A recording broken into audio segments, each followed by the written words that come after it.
Okay, there's no sitting on the floor cross legs. There's no burning incense, you don't have to buy anything. No mantras, there's no robes, and you don't have to shave your head. So everybody has that vision of somebody sitting or humming. It is not that. So there's really two types that John Kabat-Zinn talks about. There's formal and informal. We'll go deeper into this in the workshop. The informal is more taking the concept of mindfulness and applying it to anything you do during the day. You can mindfully cook, mindfully take a shower, you can mindfully make food. Quick story, I'll make it short, making a smoothie the other day. And I'm feel pretty good at mindfulness. I'm going to concentrate and just do the smoothie, not worry about anything else. Throw the yogurt in, throw the honey in, throw all this stuff in, cinnamon, all this stuff. Mix it up, drink it. Oh my God. It wasn't cinnamon, it was garlic. So Mr. Mindful just grabbed that, didn't look, and put it right in. I just laughed because I knew this was an example of me not really paying attention. So a lot of times you think you may be mindful, maybe not so much. The more formal, and formal is not a great word for it, is when you actually take time out of your day. 5 minutes, 10 minutes, 15 minutes. They show with the studies, even 5 minutes a day is going to make a big difference after about 8 weeks. And you can practice different ways. This guy's sitting in a chair. That's how I do it. Length of time can go back and forth. Some days you may not be up for 10, you're 5. Some days you got to get in it. Hey, I'll stay there for 20 minutes, whatever. No rhyme or reason. Not a lot of rules. So. All right, so you might recognize some of these companies.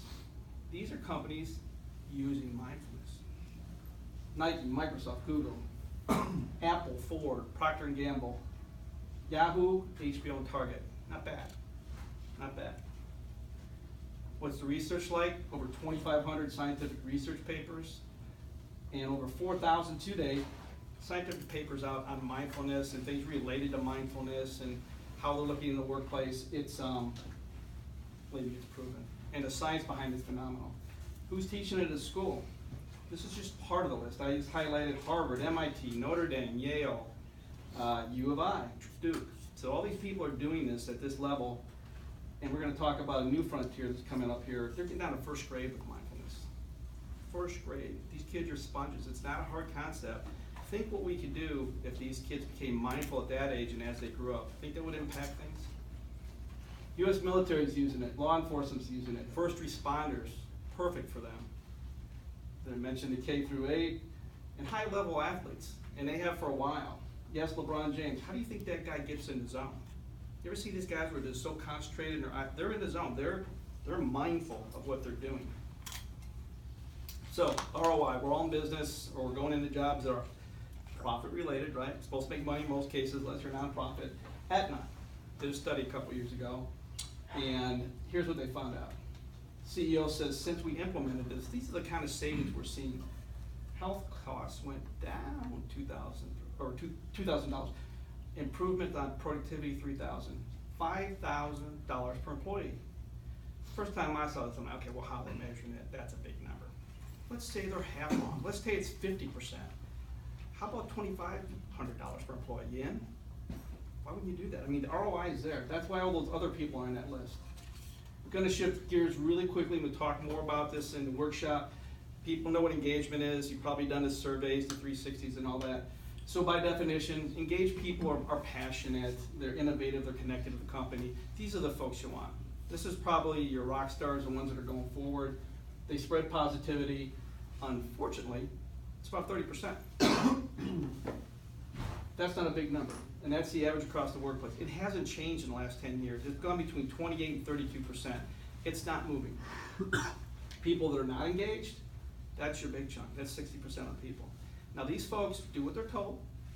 They don't do any more and less. They're not high energy, but that's what they do. These people, these folks, their behavior, whatever you want to call it, their disease. That's that 10% that actually disengages and gossips and talks and does all the wrong things. They got to go. They're in the wrong job. So, Harvard Business Review, pretty good credentials there. They're basically saying that this isn't a nice to have anymore. This is a must-have for executives. They talk about their decision making. That's one of the first things I noticed. I just seemed to take in more info. I seemed to take a little time. I made better decisions, and it was slow, but I was like, wow, this is a different feeling. Engagement goes up, no doubt. and it helps with stress. So let's talk about Mr. Stress for a minute. How bad do you think it is in a workplace? What percent of people you think find a workplace stressful? 60.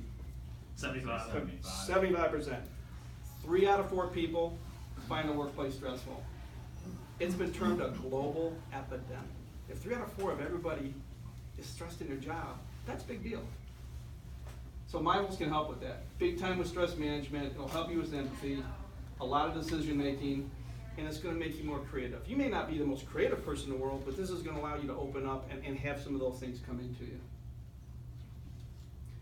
We're all in the attention economy, and there's tons of stress on it, constant stress on it, pulling, tugging, whatever you want, multitasking, your boss, your kids, your soccer. It's constant.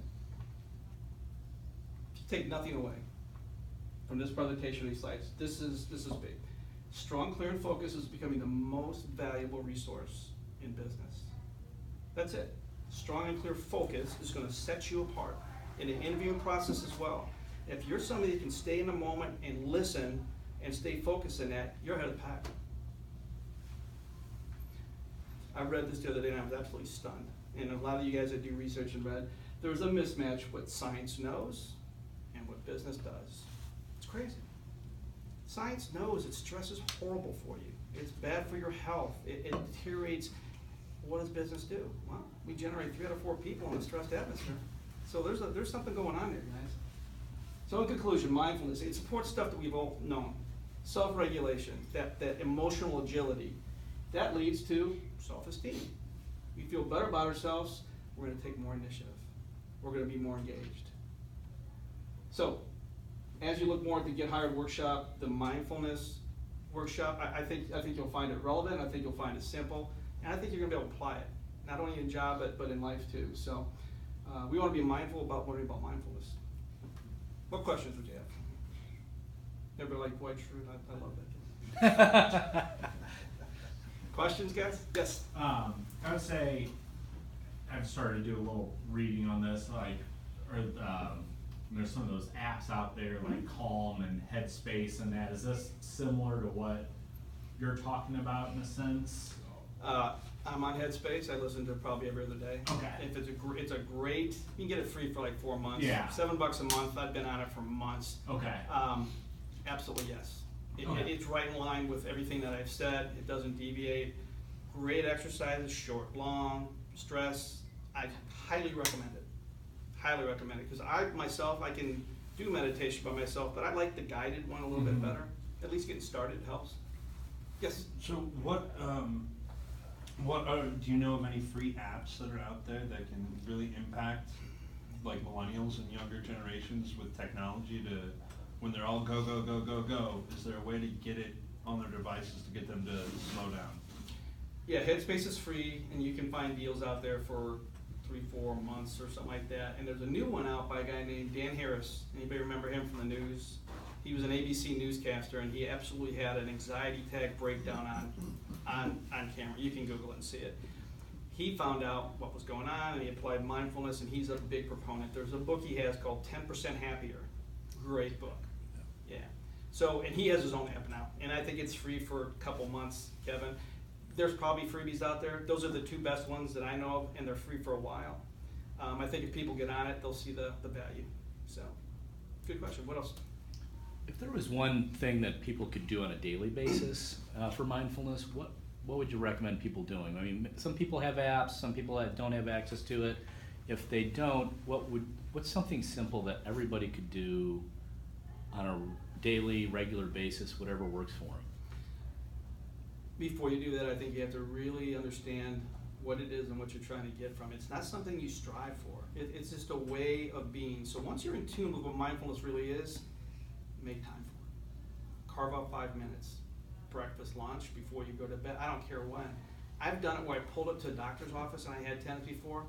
I just turned on Headspace, sat back in my car 5 minutes. Great. You can do it anywhere. So make the time would be the biggest thing, Sean. First get that foundation of what is it really about? Am I doing this to get this? You'll get a feel for it. But if you're getting into it for the wrong reasons, it's not going to make any difference how much you practice it. Does that kind of answer your question, or is that? Yeah, or it's just like, what do you think about? Is there something that you focus on thinking about, like in the moment for mindfulness? It's not, and again, go much deeper into this in the workshop. It's not so much that you're thinking about anything. It's that you're taking those past thoughts or those future thoughts and not fixating on them. They're going to come. They're going to come. This happened. This happened. This happened. This is going to happen. It's going to come. It just allows you in the moment to not give it as much credibility or time. It comes like it's like a cloud. It comes in the past, like the weather. You can't control the weather. It's going to come and go. How you deal with it is yours. You can sit in the cabin and complain all day, or you can it's raining, whatever. Some people are a little better at that, but I guarantee you they're a little stressed out and they get through life a little easier. So, what else? Sean, one thing that I do, because Chuck and I talked about this, and next we have Tom Mickler, I think, who you may have met, is in our organization as a trained psychologist who actually teaches this to us, is you say the one thing you can do every day. Yeah. Is every time you have a telephone call, or every time you have an activity, a meeting with someone, that you take that 5 minutes to slow down and say, okay, I'm going to not bring any of my biases into this meeting. I am going to, this is my little thing that I use, and I don't know who's the original author of this, but I am going to listen with the intent to understand, not with the intent to respond.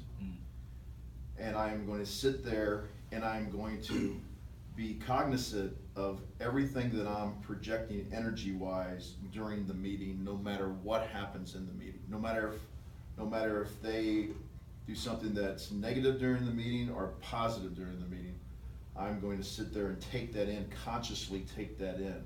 So I don't know if that took about 2 minutes to talk about that, but I take that and I sit there and talk and think about that consciously before a phone call or before a meeting. So that's the thing I take away every day. I don't do the same way. I don't carve out maybe 5 or 10 minutes to sit in a chair and think about my mindfulness during the day, although I do occasionally do it at the end of the day when I'm finished replying some emails and I'm thinking I'm going to watch some program. I consciously think, I'm not going to turn the television on yet. I'm going to consciously think about what went on today, what did I bring into the day, and how I'm going to improve myself going forward into my life. The big thing is, I just think, Chuck, is stand in the present. And that's kind of cliche to say, but I think that's kind of the most important thing in the whole mindfulness. Being in a moment. I mean, you do hear it all the time, and I used to throw it around all the time. I know you throw it around so much, but that's the most important thing. And it's harder than you think. Yeah. You guys, I'll throw out another stat. What percentage of the day do you think your mind wanders? 75%. 99. Maybe it's around 47%. So if you think of that in terms of a work day, half your work day, your mind's not focused in the moment of what you're doing. It's somewhere else. That's everybody, right? So it doesn't give you a competitive advantage because everybody's doing it, but think if I could get your folks 10% more focused. And maybe I engage 2 or 3 more. So if you can engage 2 more people out of 10 and take the focus up 10%, now you're talking competitive advantage. Now you got some people that are moving into that 10%, and those are the companies that do exceed. I mean, it's not rocket science. It's all about the people, right? Best thing you said was, this helps you respond, not react. Yeah. Because when you react, I can't think of a lot of great decisions I made in a knee-jerk reaction. I've responded and probably had a better track record. So, and that's we get pushed into stressful situations, and when you're under stress, you react. That's just how it is. That's how we're wired. It's the amygdala, fight or flight, right? You're in before you know it. So, It's great questions, guys. Yeah, and I'll finish it off with my one statement that I took away from this was I always practice, so before I go into a meeting or something like that, or especially with someone I don't know, it's like seek first to understand. Mm-hmm. And I know when I've done that, when I've had these meetings, this is like a strange little side effect, but I'm more present and mindful with my kids. I have 4 kids, for those who don't know.